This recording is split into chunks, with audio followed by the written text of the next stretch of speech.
Welcome to BFC Live, the daily video and podcast series of Business of Cannabis. BFC Live highlights the companies, brands, people, and trends driving the global cannabis sector. Learn more at businessofcannabis.com. Coming up, our guest on BFC Live is Denis Gertler of the CannDelta team. He'll be talking about all things cannabis retail at the Farmgate in advance of an event they are hosting on May 4th with the team at Kova called How to Navigate Farmgate Cannabis Retail. Check it out on Kova Software's website.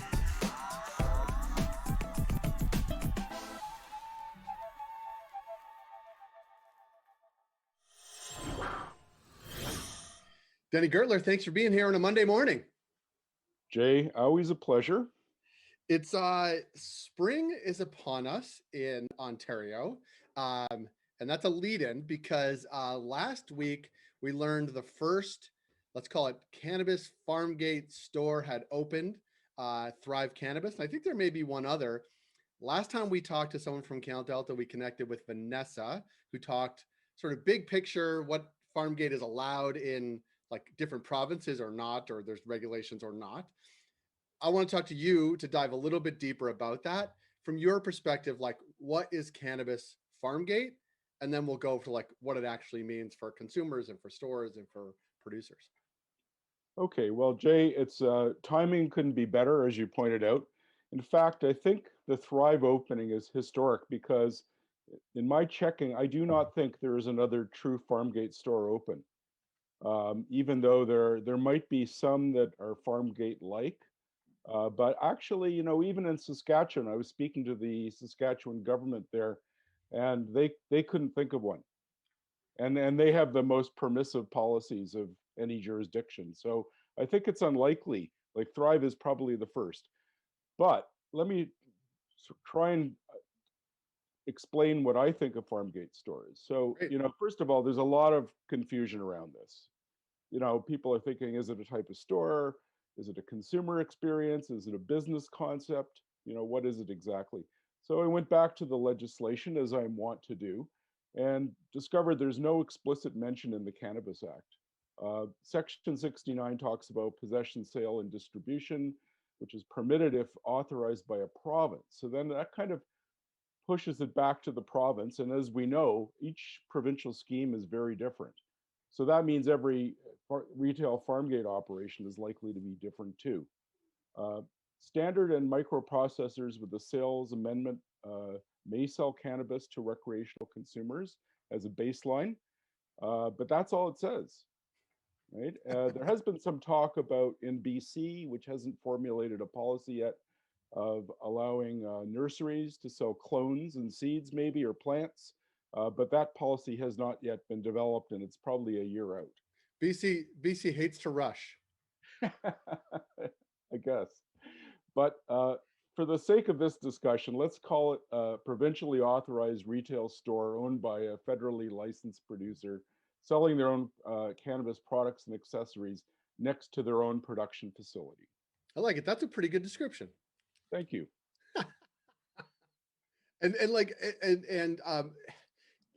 I mean, that all makes sense. But as you said, like Ontario, we just had our first one open once. Saskatchewan can't think of any. BC's ways behind. Like, what does it look like across the country now? Well, as I said, it's different in every province. So really, the only provinces that actually can contemplate having a store right now are Saskatchewan and Ontario. And by that, I mean a true store that meets the description or that I invented just now. So, you know, a key feature here is direct sales to the consumers from your own vault. It doesn't mean you can't sell other producers' products, but if you look at what Farmgate is in breweries and distilleries and wineries, you know, you're not going to go to a winery and they're selling somebody else's wine, generally speaking. It's, you know, it's the connection, that point of sale at the place where the product is made. So as we talked about earlier, BC is developing a retail policy, and there's lots of promising noise around that. They seem to be focusing on small scale producers. They've got a number of complementary programs in the works, you know, that would enable micros to, you know, to bypass the current distribution scheme with the government The government will still take its piece, of course, but we don't know what that's going to look like. There's an Aboriginal shelf space program um, that's already kind of, it's not officially launched, but there's already an agreement with the Williams Lake First Nation, for example, that would enable them to open a Farmgate store. And they, so that's a ways off too. We don't know if it'll be a true Farmgate. Alberta does allow a store adjacent to the production site, but supply requirements are really not designed to support direct sales from the site to the consumer. Right. And I got an earful from Kylie Beaudry at Parkland Flower about this, because I know she'd be right at the front of the line wanting to open one of those stores if she could. Yeah. And really, there's nothing in other provinces. Some of them, like Quebec, like forget it. Yeah. It's so kind of the antithetical just to cannabis sales in general, that Farmgate isn't even an inkling there. I haven't really heard of anything. I've looked at some of the websites in the Maritimes. Um, Really, there's just two provinces right now. Yeah. It's really slow. Can we talk about one thing that I know has come up, and there was actually some conversation on Twitter last week, and actually in some of the news stories as well, about how the sales actually go. So let's take Thrive. They have an outdoor farm. Next to their outdoor farm is this Farmgate store. Yeah. Like I assume the product moves from the production side into the store, packaged and all that. But like, do they pay the Ontario Cannabis Store anyway? Like, what's the flow of product, if you know? Well, actually, I have to tip my hat to the OCS on this one, because they have thought it through, and it's really a paper transaction. Okay. What it involves is Thrive designating part of their secured storage area as OCS warehouse. Okay. So on paper, the transaction, mimics what the normal transaction would be, but without the hassle of having to send your product to the actual warehouse and then wait for it to be recouped. They still take, their a portion of the cost, in line, but it's very easy. I think they're still talking about, frequency of the process, because you don't want to wait too long between, the different orders. Right. You want to preserve the freshness of the product, so you want to have a process that facilitates moving it from the vault into the store. But as long as there isn't too much paperwork involved, or if there is paperwork, it's processed quickly or electronically. I think they're still sorting that out, but bottom line is it's possible. If not, it's still the major benefit of being able to sell it on your own facility does not diminish the fact that you still have to pay the Ontario wholesaler. I'll say it so you don't have to. Yeah, I mean, to be fair, 9 out of 10 provinces have a wholesaler. Sure. Right? Only Saskatchewan doesn't, and I think their system is by far sort of the most elegant and simple. On the other hand, I have heard from some small retailers that they actually appreciate the OCS because Yes. they get data, they get assistance with ordering. If they can't afford proper inventory management support, they get at least the beginning of that from the wholesaler. So, it's not an entirely evil system, but obviously, I'm in the private sector now as an ex-government guy, and I tend to prefer like a model like Saskatchewan. So do I, as someone who talks about it a fair amount. But actually, on that exact point, like, what are some of the challenges that have come up related to Farmgate in Ontario or anywhere else? Yeah, so there are quite a few, and I don't think they're engineered to bedevil, would-be Farmgate retailers. I think nobody really just thought about it, to be honest. I mean, maybe BC, because there are specific ownership restrictions. So the concern, and my colleague Vanessa Barros talked about this as well, that they intentionally forbid producers to own the retail store. So that's kind of problematic. There are no policies really about Farmgate in BC, Alberta, and the Maritimes. So it's sort of by omission, that's an issue because people don't know what they can and can't do. And in the absence of a policy, they can't really do anything.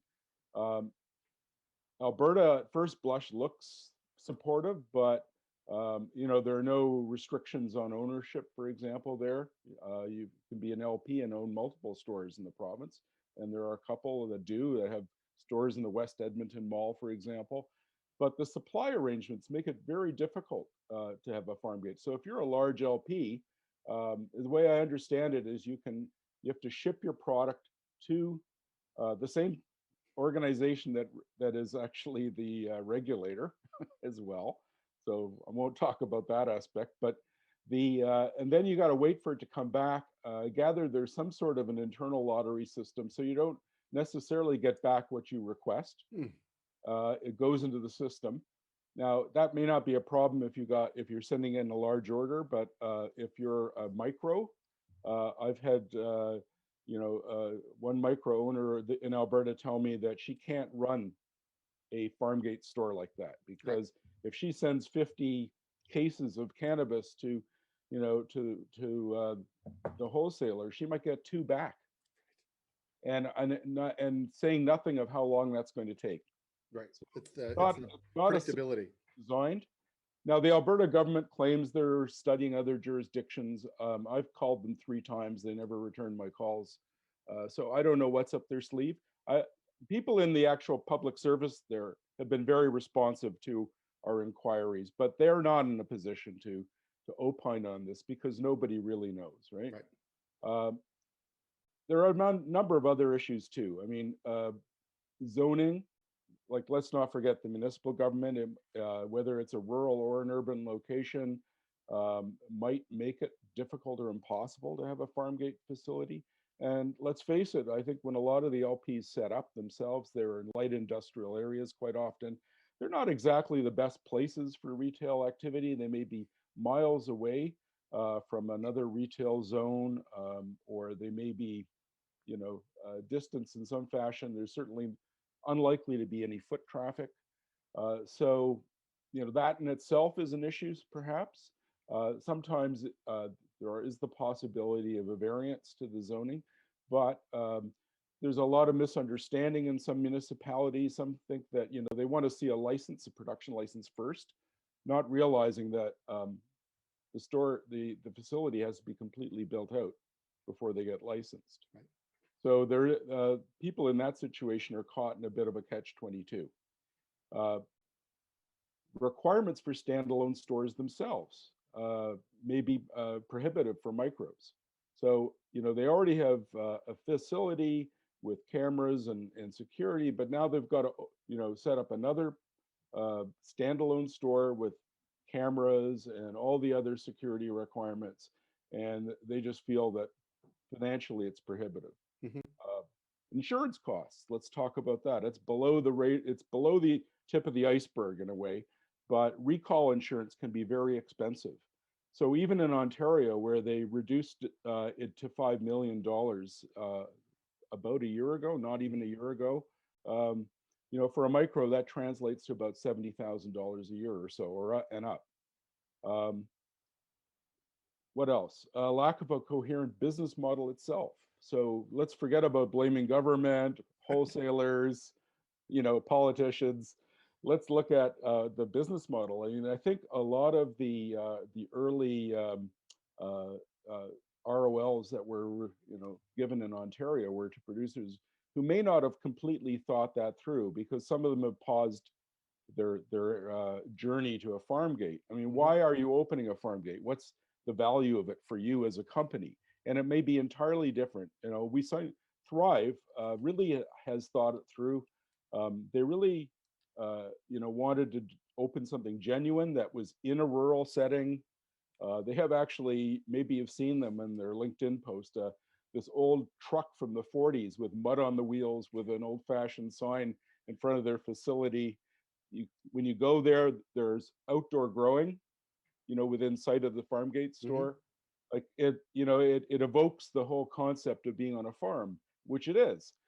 On the other hand, if you're in an urban setting, you've got a different sort of set of variables to consider. And so what's the value to you? Right. Right. But with that, and as you sort of touched on, Thrive sees real opportunity, right? And I think I envision the perfect farm gate store is, well, what Thrive is doing, but on an outdoor grow with some visuals of an actual farm in a rural setting. And I know that they're not going to sort of fit that category, but from your perspective, what are some of the opportunities for, as you described, like your definition of a federally licensed person actually opening a farm gate store? Like, what do you think some of the opportunities are for some of these folks? Well, I think increased market engagement for sure, right? So Meds Cannabis, which is I think going to be the second store to open in Ontario, Yeah. they're in Etobicoke. They're in more of a light industrial setting, which is interesting, right? They think it's really important. I think from as an opportunity to meet and speak directly with customers. So I applaud them for that. I'm sure Thrive has a similar idea. And if you go and talk to wineries and winemakers, I mean, you can go and talk to the winemaker in a lot of these places, Right. and see where the product is made, right? So it deepens connection with your customers. It provides a venue for education. So if your part of your mission as a company is to move people up, then a Farmgate location might be ideal for that. You think about what happened with wineries in Ontario. If you go back 30 or 40 years, when Baby Duck was the creme de la creme of Ontario wine, I'm being a bit facetious, but there was definitely an education aspect to for the consumer to understand that there were a whole variety of other types of wines, and that if you were driving towards increasing the quality of the product, which has been incredibly important for the Ontario and BC wine industries, and for Nova Scotia as well. Well, education is not just a nice to have; it's a must have. It's also, I think, also a branding opportunity to build a market identity, to reach specific segments. And Thrive is actually incorporated into their brand. This is easier to do if you're aiming for a kind of a craft product or a high quality product. Uh, it evokes the whole concept of being, pulling the vegetables out of the ground, out of the dirt, and handing it to your customer. Actually, remember a farm stand uh, unfortunately closed where they didn't have a vegetable I wanted, and so the guy bolted out to the field and pulled up, and I think it was carrots, and just pulled up a bunch of carrots and then handed to me with the dirt hanging off them. I like And that. yeah, I don't think we'll get there in cannabis, but certainly not unless you no, can somehow have a paper trail between that pulling of that flower and directly to the OCS and back. No, I think it evokes all of those things, and it is really important and really interesting to think about the sort of ramifications, the benefits to brand education, to engagement of your consumers, the segmentation, all of those things. Like, I can't wait for more. Like, I think that this is going to be a really exciting sort of component of the sector. And I guess from your sort of lens, do you think we will see many more of these, or you think there'll be sort of a wait and see approach to see how the Thrives and the Meds actually go, to see if they can make a run of it in a sort of suburban setting or a rural setting? And then I assume there'll be some sort of urban settings too. yeah. So this is speculative, of course. It's really early days. I don't think every producer is going to open up a farm gate. Maybe eventually, but many will adopt a wait and see. Some of them have rushed in and said, "Wait a second, am I undercutting the sales of retailers in my neighborhood or who are dedicated to selling my product?" Others may be pondering what the value proposition is from their point of view. So it's probably not for everyone. Right. But I think it has huge opportunity. You mentioned the larger LPs in an urban setting. I think they can do something meaningful too. Think about craft breweries, Yeah. and that whole experience, where there's something about going to wherever it's made, and uh, and just checking it out. You still have the same opportunity to engage with your customers. You might have different types of ancillary activities, and this is another element of Farmgate that isn't in regulation at all yet, because partly because of age gating, that's a concern. But the people I've talked to have said it'd be great to do demos. We'd like to do tours. We'd like to focus on the different growth stages of the plant. And I believe Dykstra Greenhouses, which is on the wine route, is thinking of doing something like that. So, Yeah. the sky's the limit in terms of creativity and options. So I think we will eventually see quite a few more of them, but who knows? Right. Well, it's three things come to mind. One, you said where things are actually happening. I think of sort of Steam Whistle and the Roundhouse in Toronto. Right. It is a destination unto itself. Whether you like beer, whether you like their beer or not, it is a cool place to go and sort of spend time. The other is when we talked to Vanessa, we talked about Chudley's, sort of an apple picking environment. But I also mentioned we've been talking to a grower and a retail and a brand in Santa Cruz, California, and they call it their grow room showroom, where they have up front, it's like, the store, and there's a huge glass wall and you can see into the grow room, which I don't know if we'll ever get to in Ontario or anywhere, but the concept itself is really fantastic. Yeah, California, especially the Emerald Triangle, is on my bucket list. Yeah. Right? Well, we could do a lots whole of Canadian ideas. tour there. Pardon me? We'll take a whole bus, a whole bunch of Canadians. We'll just like get a bus and like cruise around. That would be that. Well, that's on the list now. As long Denny, as you're not driving the bus. I'm not. We're gonna hire a driver. Don't worry. Okay. Denny, I appreciate your time this Monday morning. Looking forward to spending time out on the farm, and we'll connect with you down the road. Thanks for making time. Thank you, Jay. Appreciate. That was Denis Gertler of CannDelta talking about cannabis Farmgate in Ontario and other provinces. You can catch him, the rest of the CannDelta team, and Cova Software and Thrive Cannabis at How to Navigate Farmgate Cannabis Retail on May 4th. Check out how to register on Cova Software's website. Thank you for joining us on BofC Live today. We're able to do what we do thanks to our ongoing partners, including Cannabis at Work, Cannabis Benchmarks, CannDelta, Headset, Gallagher, and Torque & Main.